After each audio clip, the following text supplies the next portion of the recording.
افغان طالبان رجیم کی جارحیت کے خلاف پاک فوج کا آپریشن غضب للحق جاری۔ تازہ کارروائیوں میں طالبان کے ٹھکانے اور فوجی تنصیبات ملیہ میٹ۔ جارحیت کے خلاف جوابی حملوں میں افغان طالبان کی پوسٹیں، ٹھکانے اور کیمپس تباہ کر دیے گئے۔ نیو افغان 8 پوسٹ پر قبضہ کر کے دھماکے سے اڑا دی۔ دشمن فرار ہونے پر مجبور، پاک فوج نے زوبا سیکٹر میں ڈیلٹا اور افغان گولف پوسٹ کو بھی تباہ کر دیا۔ افغان طالبان کی گاڑی کو بھی نشانہ بنایا گیا۔ افغان طالبان کا فوجی آریانہ کمپلیکس اور دبگئی چیک پوسٹ نیست و نابود کر دی گئی۔ خیبر پوسٹ اور عماری کیمپ نوشکی سیکٹر پر افغان پوسٹ عبرت کا نشان بن گیا۔ کارروائی کے دوران افغان پولیس ہیڈ کوارٹر اور ذاکر خیل پوسٹ بھی ملیہ میٹ۔ غلام خان سیکٹر میں چوکی کو نشانہ بنایا گیا، جس کے بعد آگ بھڑک اٹھی۔ قلعہ سیف اللہ سیکٹر میں افغان طالبان کی اعلیٰ جرگہ تھانہ پوسٹ ملیہ میٹ۔ قلعہ سیف اللہ سیکٹر میں دہشت گردوں کی تشکیل کی در اندازی ناکام بنا دی گئی۔ مؤثر جوابی کارروائی میں متعدد دہشت گرد مارے گئے۔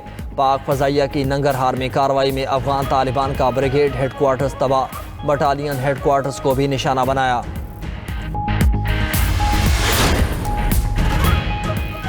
آپریشن غضب للحق میں 297 افغان طالبان ہلاک۔ سیکیورٹی فورسز کی کارروائی میں 450 سے زائد افغان طالبان زخمی ہوئے۔ وفاقی وزیر اطلاعات عطا اللہ طارق نے آپریشن غضب للحق کی تفصیل جاری کر دی۔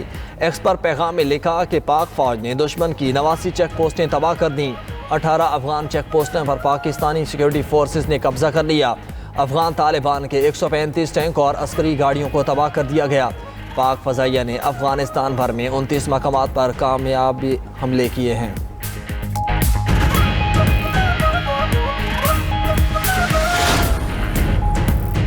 اہداف کے حصول تک آپریشن غضب للحق جاری رہے گا۔ D G I S P R lieutenant general Ahmed Sharif Chaudhry کی نیوز کانفرنس۔ کہا کہ دشمن سے لڑتے ہوئے 12 بہادر جوانوں نے جام شہادت نوش کیا، 27 جوان زخمی اور 1 لاپتہ ہے۔ افغان طالبان رجیم نے 15 سیکٹرز کے 53 مقامات پر حملہ کیا۔ تمام مقامات پر دشمن کو منہ توڑ جواب دیا گیا۔ پاک فوج کی منہ توڑ اور بھرپور کارروائی سے طالبان اور خوارج بھاگ گئے۔ پاکستان نے کابل، قندھار، پکتیہ، ننگرہار میں اہداف کو نشانہ بنایا۔ خوست اور پکتیکا میں بھی اہداف کو درستگی کے ساتھ تباہ کیا گیا۔ دہشت گردوں کو تحفظ دینے والے ٹھکانوں کو چن چن کر نشانہ بنایا گیا۔ افغان طالبان رجیم کے کور ہیڈ کوارٹرز کو تباہ کر دیا گیا۔ دشمن کے brigade headquarters, battalion headquarters کو بھی ملیہ میٹ کر دیا گیا۔ سیکٹر ہیڈ کوارٹرز اور ایمونیشن ڈپوز، لاجسٹک بیسز کو بھی اڑا دیا۔ دہشت گردوں کو تحفظ فراہم کرنے والی پناہ گاہوں کا نام و نشان بھی مٹا دیا گیا۔ ہمارے اہداف افغان طالبان رجیم اور خوارج کے ٹھکانے تھے، افغان آبادیوں کو نشانہ نہیں بنایا گیا۔ پاک افغان جنگ میں امریکی صدر ٹرمپ کا پاکستان کی حمایت کا اعلان۔ صحافی نے سوال کیا کہ پاکستان اور افغانستان میں ایک بار پھر جنگ چھڑ چکی ہے، کیا آپ مداخلت کرنا چاہتے ہیں؟ ٹرمپ نے جواب دیا کہ میں پاکستان کے ساتھ ہوں، پاکستان افغانستان کے ساتھ اچھا کر رہا ہے، میں مداخلت نہیں کروں گا۔ صدر ٹرمپ کی وزیر اعظم شہباز شریف اور فیلڈ مارشل سید عاصم منیر کی بھی تعریف۔ بولے، پاکستان کے پاس 2 ایسی شخصیات ہیں جن کا میں بہت احترام کرتا ہوں۔ پاکستان کے پاس ایک عظیم وزیر اعظم اور ایک عظیم جنرل ہیں۔ افغانستان کے خلاف پاکستان شاندار کارکردگی دکھا رہا ہے۔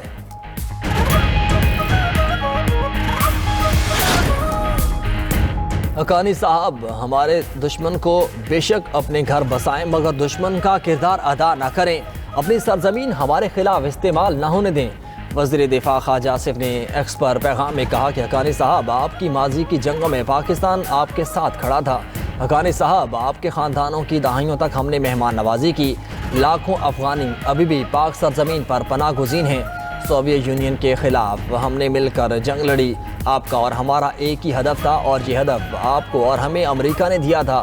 امریکہ کا الزام رہا کہ ہم حقانی نیٹ ورک کے سہولت کار ہیں۔ ہم سے آپ کا پتہ پوچھا جاتا تھا، کچھ یاد ہے آپ کو؟ ہم پر آپ کی سہولت کاری کا الزام سچ تھا یا جھوٹ؟ آپ ہی دنیا کو بتا دیں۔ درخواست کی تھی ہمارے دشمنوں کی اعانت نہ کریں۔ آپ نے رقم مانگی، ہم وہ بھی دینے کو تیار تھے مگر ضمانت کوئی نہیں تھی۔ خیبر پختونخوا میں فتنہ الخوارج کے بزدلانہ حملے ناکام۔ پشاور میں دہشت گردوں نے پولیس اسٹیشن اور چوکی کو نشانہ بنانے کی کوشش کی۔ 2 پولیس اہلکاروں سمیت 8 افراد زخمی۔ پولیس حکام کے مطابق پہلا حملہ تھانہ بردبیر پر کیا گیا، جس میں 1 پولیس اہلکار زخمی ہوا۔ دوسرا حملہ تھانہ متنا کے سرا خوارا چوکی پر کیا گیا۔ دستی بم حملے میں 1 پولیس اہلکار سمیت 7 افراد زخمی ہوئے۔ چوکی میں جرگہ جاری تھا کہ حملہ ہو گیا۔ بنو میں کنگر پولیس چوکی پر بھی دہشت گردوں کا حملہ، پولیس کی جانب سے بھرپور جوابی کارروائی کے بعد دہشت گرد فرار۔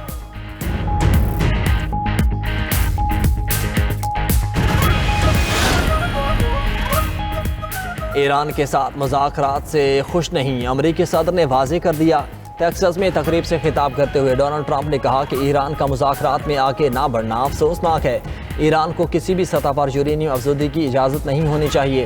ایران چاہتا ہے کہ وہ کم سطح پر یورینیم افزودہ کرے۔ تیل کی موجودگی میں ایران کو یورینیم افزودگی کی ضرورت نہیں۔ ایران کے خلاف فوجی طاقت استعمال نہیں کرنا چاہتا، لیکن بعض اوقات یہ ضروری ہو جاتا ہے۔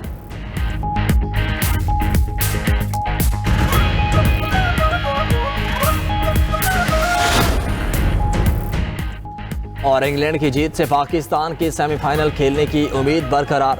پاکستان کا سپر 8 کے اہم ترین میچ میں آج سری لنکا سے ٹاکرا ہوگا۔ سیمی فائنل تک رسائی کے لیے پاکستان کو آج 64 رن سے کامیابی درکار۔ دوسری صورت میں پاکستان کو سری لنکا کے خلاف ہدف 13.1 اوورز میں حاصل کرنا ہوگا۔ گرین شرٹس کی جیت پر پاکستان اور نیوزی لینڈ کے 3-3 پوائنٹس ہو جائیں گے۔ دونوں ٹیموں میں سیمی فائنل جانے کا فیصلہ رن ریٹ کی بنیاد پر کیا جائے گا۔ دونوں ٹیموں کے درمیان میچ آج پالے کیلے میں شام 6:30 بجے شیڈیول۔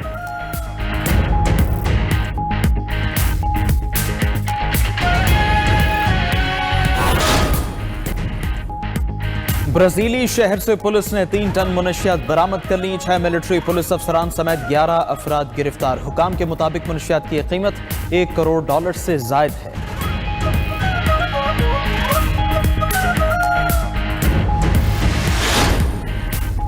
ملائیشیا میں حکومت گرانے کی مبینہ سازش کی تحقیقات کا آغاز ہو گیا۔ پولیس کا کہنا ہے کہ مبینہ سازش میں ایک مقامی بااثر شخصیت کے ساتھ بین الاقوامی میڈیا ایجنسی بھی شامل تھی۔ جرم ثابت ہونے پر ملزمان کو 20 سال قید کی سزا ہو سکتی ہے۔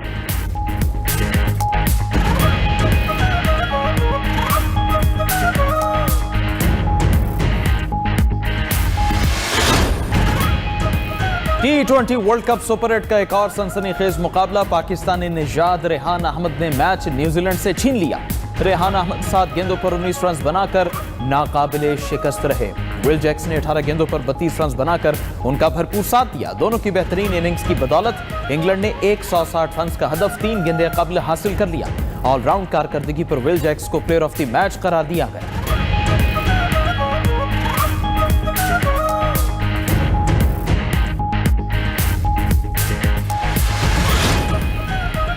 انگلینڈ کی جیت سے پاکستان کی سیمی فائنل کھیلنے کی امید برقرار۔ پاکستان کا سپر 8 کے اہم ترین میچ میں آج سری لنکا سے ٹاکرا ہوگا۔ سیمی فائنل تک رسائی کے لیے پاکستان کو آج 64 رن سے کامیابی درکار۔ دوسری جانب پاکستان کو سری لنکا کے خلاف ہدف 13.1 اوور میں حاصل کرنا ہوگا۔ گرین شرٹس کی جیت پر پاکستان اور نیوزی لینڈ کے 3-3 پوائنٹس ہو جائیں گے۔ دونوں ٹیمز میں سیمی فائنل جانے کا فیصلہ رن ریٹ کی بنیاد پر کیا جائے گا۔ دونوں ٹیمز کے درمیان میچ آج پالی کیلے میں شام 6:30 بجے شیڈیول۔ قومی اسکواڈ کی پالی کیلے انٹرنیشنل کرکٹ اسٹیڈیم میں پریکٹس، کھلاڑیوں نے فزیکل ڈرلز اور فیلڈنگ سیشن میں بھی حصہ لیا۔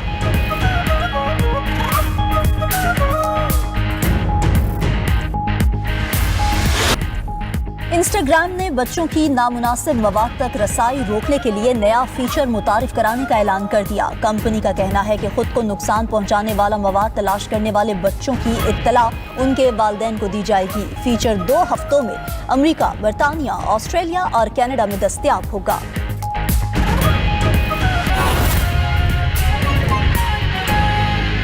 بولیویا کے دارالحکومت لاپوز کے قریب فوجی طیارہ حادثے کا شکار، حادثے میں 15 افراد ہلاک، 30 زخمی ہو گئے۔ فوجی طیارہ ملک کے مرکزی بینک کے لیے نئے کرنسی نوٹ لے کر سانتا کروز سے آ رہا تھا۔ شدید بارش اور خراب موسم کے باعث لینڈنگ کے دوران طیارہ رن وے سے پھسل گیا۔ عینی شاہدین کا کہنا ہے کہ طیارہ رن وے سے نکل کر قریبی شاہراہ پر کئی گاڑیوں سے ٹکرا گیا۔